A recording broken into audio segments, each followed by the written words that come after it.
Hello दोस्तों, नमस्कार। मैं Manoj Kumar Bhaskar knowledge career academy में आपका हार्दिक स्वागत करता हूं। दोस्तों, नॉलेज कैरियर एकेडमी में आज परसिमन के बारे में पढ़ा जाएगा। चूंकि चर्चा में है परसिमन, आने वाले पीसीएस मेंस में भी पूछा जा सकता है और प्री में तो फर्दर पूछा ही जाएगा।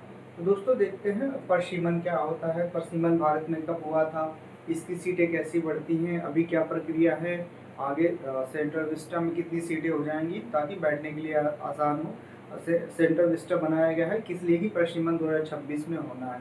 तो डिटेल से चर्चा देखते हैं और शॉर्ट में देखते हैं, शॉर्ट टाइम में देखते हैं दोस्तों।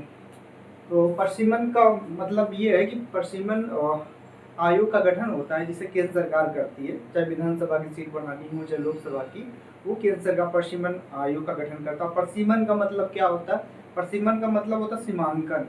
किसी भी जैसे विधानसभा सीट का परसिमन करना हो तो उसका सीटें जो अभी जो लोकसभा में 10 लाख आबादी पे एक सीट है, तो अभी मतलब 1977 में ये प्रक्रिया थी कि 10 लाख लोगों पे एक सीट थी। क्योंकि अब आबादी बढ़ गई है तो इस समय 2001 में तो 18 लाख लोगों पे एक सीट हो गई थी। अब 2026 तक ये कुछ दिनों में 26 लाख पे एक सीट हो जाएगी। लेकिन परसिमन 2026 में आने के बाद में क्या है, सीटें फिर भी सही तरीके से उसको सेटल करना पड़ेगा कि एक सीट के लिए कितनी आबादी होनी चाहिए।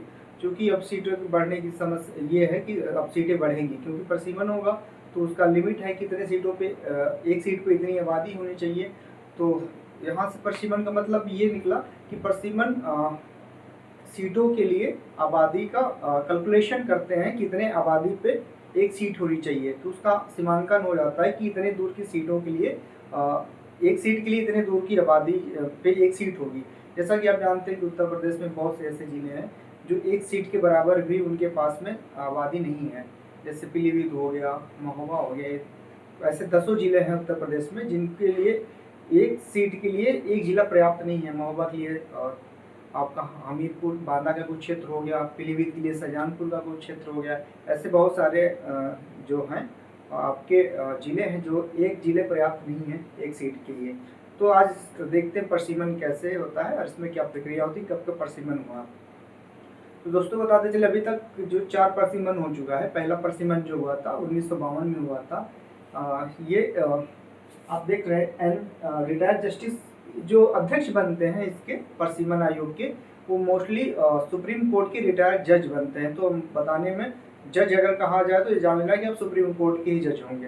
तो एन चंद्रशेखर अय्यर बनाए गए थे 1952 में जो परसिमन बना था। उसके बाद में 1963 में बना था परसिमन और 1973 में परसिमन बना था रिटायर्ड जस्टिस कुलदीप सिंह का, सॉरी रिटायर्ड जस्टिस जे.एल. कपूर का, जो 1773 परसिमन बना था। चौथा परसिमन 2002 में बना था जिसके जो अध्यक्ष थे वो रिटायर्ड सुप्रीम कोर्ट के जज थे न्यायमूर्ति कुलदीप सिंह। तो ये 4 परसिमन बना है और सीट जो बढ़ा है वो 1977 के बाद में कोई भी सीट नहीं बढ़ाया गया परसिमन होने के बावजूद भी। और परसिमन कब होता है? जब हमारा जनगणना के बाद में परसिमन होता है। आप देख रहे हैं कि 1951 की 51 की जनगणना हुई, 52 में परसिमन आयोग बना। फिर 1961 में जनगणना हुई तो 63 में बना। 1971 में जनगणना हुई तो 1973 में बना।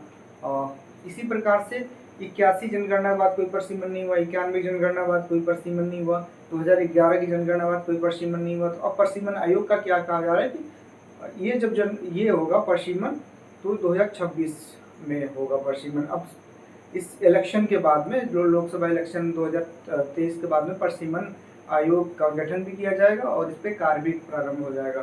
तो ये था कि परसिमन अभी तक जो पूछा जाए कि परसिमन आयोग का कितनी बार गठन हुआ, तो 4 बार गठन हुआ, 1952, 1963, 1973, 2002। चूंकि 2002 परसिमन गठन हुआ था, परसिमन आयोग भी बना, उस पर काम भी हुआ, लेकिन सीटें नहीं बढ़ाई गई। उस पर कुछ कंट्रोवर्सी था इसलिए सीटें नहीं बढ़ाई गई। तो जो 1977 में जो परसिमन हुआ था लास्ट बार, उसी के हिसाब से परसिमन आज भी चल रहा है।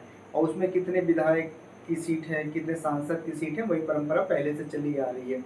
तो इसमें देखते हैं दोस्तों परसिमन जब बना कब नहीं बना और इसमें अब 2026 में क्या कंडीशन हो सकता है। अभी तक हमारे जो लोकसभा में सीटें आपको पता है कि 543 सीटें थी लोकसभा में और राज्यसभा में आपको 250 थी।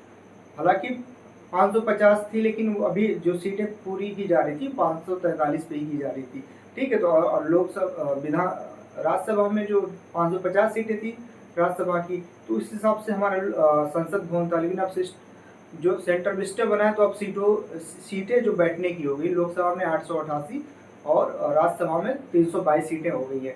अब टोटल सीटें जब ये जो आपका संसद बना है, इसमें 1210 सीटें हैं। तो अब देखते हैं कि जो प्रसीमन होगा तो अब कितनी सीटें होंगी। अनुमान यही लगाया जा रहा है कि 743 सीटें हो सकती हैं, 550 की जगह 743, 210 सीटें, 543 भी कह सकते हैं, क्योंकि 543 पे इलेक्शन वगैरह होता है अभी तक। तो 543 की जगह 700 कुछ सीटें हो जा रही हैं अब यहाँ पे। देखते चलेंगे कितनी सीटें हो रही। तो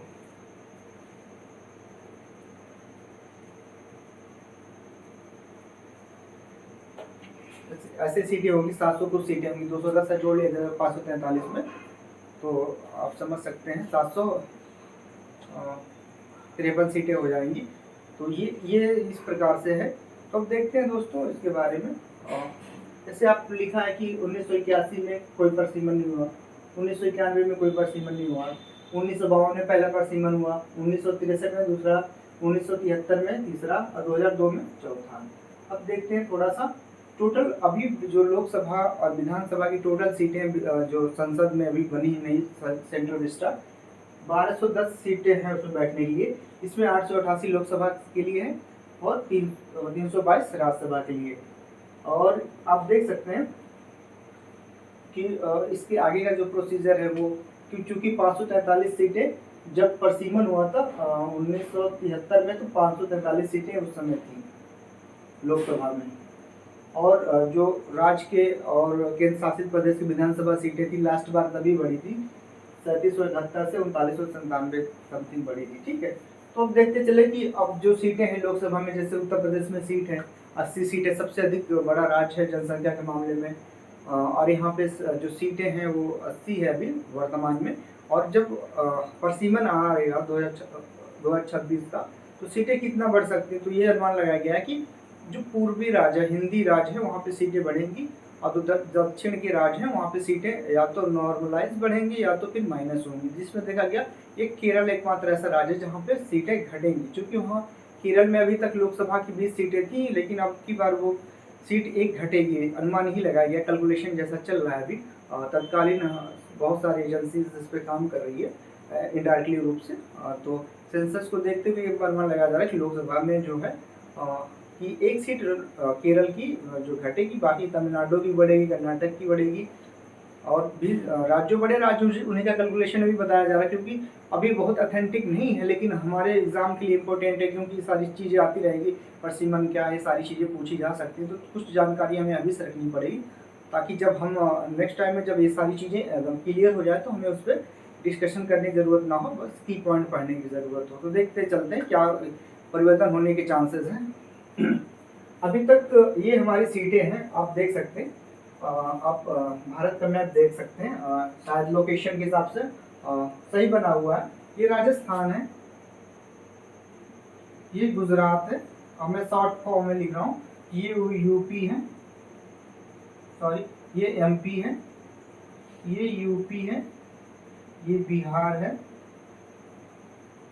ये महाराष्ट्र है, एमएच भी महाराष्ट्र है, ये तेलंगाना है, ये आंध्र प्रदेश है, ये कर्नाटक है, ये तमिलनाडु है, ये केरल है। तो अभी जो हमारे वर्तमान में सीटें हैं हम बताते चल रहे हैं आपको। वर्तमान में जो राजस्थान में लोकसभा की 25 सीटें हैं, तो प्रसीमन 2026 के बाद में ये सीटें बढ़ेंगी। कितनी सीटें बढ़ेंगी, तो आप देख सकते हैं कम से कम आपकी 19 सीटें बढ़ेंगी, तो 44 सीटें हो जाएंगी, अनुमान ही लगाया जा रहा है अभी कैलकुलेशन से। उत्तर प्रदेश में 80 सीटें हैं, तो 80 के बाद में 128 होने की चांसेस है, तो आप देख सकते हैं 128 58 सीटें बढ़ेंगी वहाँ पे। ऐसे मध्य प्रदेश में है, अभी जो लोकसभा की सीटें 29 है, इसमें 47 हो जाएंगी, तो आप देख सकते हैं कि 18 सीटें यहाँ बढ़ रही हैं। बिहार में अभी 40 सीटें हैं लोकसभा की, अनुमान ये लगाया जा रहा है कि यहाँ भी जनसंख्या आप समझ सकते हैं, जनसंख्या घनत्व बिहार में सबसे अधिक है, सेंसेक्स 2011 के हिसाब से 1106 जनसंख्या घनत्व पूरे भारत में पहले स्थान पे जनसंख्या घनत्व है। आबादी भी आप बिहार की देखें तो 94,000 वर्ग किलोमीटर पे आबादी भी बहुत ज़्यादा है। 10 करोड़ के लमसम आबादी थी 2011 की जनसंख्या सेंसस के हिसाब से। अभी तो और हो चुकी होगी, जैसे फर्दर सभी राज्यों का बढ़ रहा है। तो ये बिहार का 40 से 70 है, मतलब 30 सीटें बढ़ेंगे, अनुमानता ये है। अब देखिए मध्य प्रदेश तो बता दिया गया। गुजरात में 26 सीटें हैं अभी, तो 26 4 3 13 सीटें बढ़ने का अनुमान है। यहाँ पे 39 सीटें हो जाएंगी गुजरात में। और आगे महाराष्ट्र में 48 सीटें हैं, तो 48 सीटें हैं तो 20 सीटें और बढ़ेंगी यहाँ पे, तो यहाँ पे 68 सीटें हो जाएंगी। अब देखिए यहाँ पे तेलंगाना में 17 सीट है, तो यहाँ पे 17 की जगह 20 होने के चांसेस है कि 20। कैलकुलेशन लगभग एक ही, क्योंकि छोटी आबादी से नहीं बदलेगी सीटें, बहुत ज़्यादा आबादी से बदलती है, तो कैलकुलेशन में माइनर मिस्टेक हो सकता है, बहुत ज़्यादा मिस्टेक नहीं आ सकता है। अब देखिए आप तेलंगाना हो गया। अब देखिए आंध्र प्रदेश में 25 सीटें अभी, और फर्दर 3 सीटें यहाँ बढ़ेंगी। आप देख रहे हैं जो साउथ के कंट्रीज है, सॉरी साउथ के स्टेट हैं, वहाँ पे क्या है कि जनसंख्या का ग्रोथ जो है, पॉपुलेशन ग्रोथ वो स्लो है, क्योंकि वहाँ पे कहते हैं लोग, साउथ के लोग डेवलप ज़्यादा करते हैं, तो पॉपुलेशन पे कंट्रोल करके रखते हैं, ताकि हमारे डेवलपमेंट में एक बड़ी आबादी बाधा ना बने। तो आप देख रहे हैं कि जो एक पूर्व के उत्तर पूर्व के जो राज्य हैं, उनके जनसंख्या का ग्रोथ कितना तेज हुआ है, ताकि सीटें जनसंख्या के हिसाब से डिवाइड होनी, तो सीटें आप देख लीजिए उत्तर प्रदेश में 80 से 128 होनी है, तो 58 सीट बहुत बड़ी सीट है। अभी तक आप मान लीजिए कोई भी ऐसा राज्य नहीं था महाराष्ट्र को छोड़ के, उसके पास 48 सीटें थी लोकसभा की, तो ये पहला राज्य होगा कि एक राज्य से ज़्यादा ग्रोथ करता है, करेगा अगले पश्चिम में। ये फिर देखिए आप कर्नाटक में 28 सीटें थी, तो यहाँ 36 सीटें हो जाएंगी, कुल मिला के 8 सीटें बढ़ेंगी। केरल में 20 सीटें हैं अभी, तो ये पहला ऐसा राज्य है जहाँ नेगेटिव दर्शा रहा है कि यहाँ पे सीटें एक घटेगी अगर परसिमन हुआ तो। अगला देखें आप तमिलनाडु 39 है, तो 2 सीटें बढ़ के 41 हो जाएगा। तो आप देख सकते हैं कि तमिलनाडु में 39 थी तो 41 हो जाएगा, कर्नाटक में 28 है तो 36 हो जाएगा, और केरल में आपकी 1 सीटें बढ़ेंगी, तेलंगाना में 17 से 20 सीटें हो जाएंगी, आंध्र प्रदेश में आप देख सकते हैं 25 से 28 हो जाएंगे। तो जो दक्षिण के राज्य हैं उनका जनसंख्या ग्रोथ बहुत कम हुआ है, यहाँ पे सीटें पश्चिमन के बाद ही बहुत इफेक्टिव नहीं होंगी, प्रतिनिधित्व इनका कम दिखेगा, और इससे फायदा किसको मिलेगा, बढ़त मिलेगी पूर्वोत्तर के राज्य, या कहते हैं पूरब के राज्यों को मिलेगी, जैसे उत्तर प्रदेश हो गया, बिहार हो गया, छत्तीसगढ़ हो गया, झारखंड हो गया, ऐसे राज्य जहाँ पे हिंदी भाषी राज्य, उनको बढ़त मिलेगा। तो ये सारी चीज़ें थी परसिमन के बारे में। परसिमन क्या होता है, लास्ट परसिमन कब हुआ था, ये कितने आयोग थे, इनके अध्यक्ष कौन कौन थे, और ये लोकसभा कितनी सीटें थी, कब बढ़ाई गई इसकी सीटें, और अभी अनुमानता किस राज्य में कितनी सीटें बढ़ेंगी। तो दोस्तों ये था परसिमन के बारे में। आई होप कि आप लोग कुछ ना कुछ जरूर सीखे होंगे। फर्दर ऐसे वीडियो आते रहेंगे नॉलेज कैरियर एकेडमी पे, जहाँ आपका कंसेप्ट क्लियर होता रहे और डाटा के साथ में। और मैं आपसे गुजारिश ये है कि आप मैप से पढ़ें और खुद आप प्रैक्टिस करके मैप बनाएं। मैप बनाने से क्या कंसेप्ट बहुत क्लियर होता है। ज्योग्राफी हो गया या कोई ऐसा प्लेस हो गया जो आपको दिखाना पड़ेगा, हम आगे फ्यूचर में अटेंडेंस वगैरह देंगे तो आपके लिए वहाँ पे बहुत ही बढ़त महसूस करेंगे, वहाँ पे बहुत अच्छे नंबर ला सकते हैं आप। तो आप मैप अपने हैंड से बनाइए और कोशिश करिए कि प्रैक्टिस करके आप मैप बनाइए, और लोकेट भी प्रैक्टिस के हिसाब से करिए। कोई ग्रीवियांस हो गया, मान लीजिए अभी बहुत सारे ऐसे देश हैं, आगे किसी वीडियो ज्योग्राफी का कोई ऐसा वीडियो बनाएं तो आगे भी बात करेंगे इन सब चीज़ों पे। बाकी अभी आज हम लोगों ने परसिमन के बारे में पढ़ा, परसिमन आयोग। और परसिमन आयोग को जो मंजूरी देता है वो राष्ट्रपति देता है। परसिमन आयोग ये बहुत इंपॉर्टेंट है, नियुक्ति तो केंद्र सरकार करता है, लेकिन परसिमन आयोग जो रिपोर्ट लाता है उसकी जो मंजूरी देता है वो राष्ट्रपति देता है। तो दोस्तों नॉलेज के लिए एकेडमी बने रहें और ऐसे पढ़ते रहें। धन्यवाद।